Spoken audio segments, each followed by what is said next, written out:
Since its inception, the OC has been struggling against the federationist approach to party building. OC forces have discussed at length the ultra-left approach to party building that characterized past party building efforts in the anti-revisionist movement. The OCIC is committed to building an ideological center based on a non-sectarian, movement-wide process where minority and majority positions are struggled and debated before the entire movement, and where leadership emerges on the basis of the contributions of each and every participant as individuals and not on the basis of the notoriety of organizations.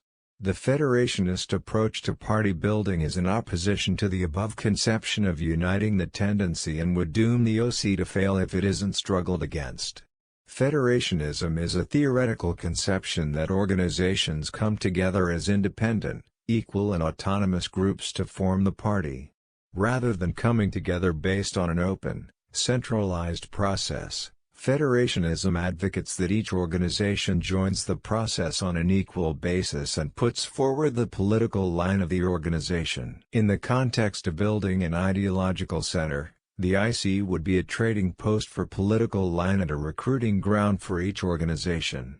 Minority positions within the organizations would not be aired before the entire movement even though they may be the correct positions.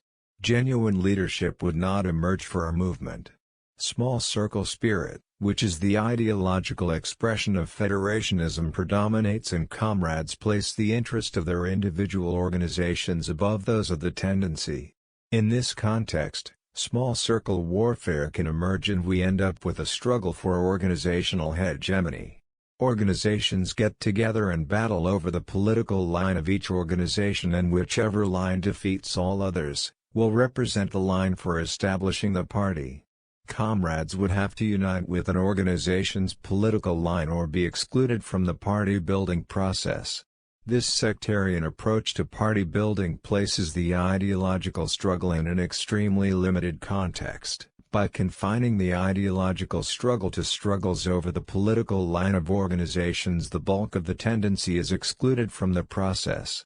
More importantly, given that cadre organizations in our movement are majority or all white and petty bourgeois in character, national minority and working class comrades are excluded, thereby excluding those who would make the most advanced contributions to developing the program, strategy and tactics for socialist revolution.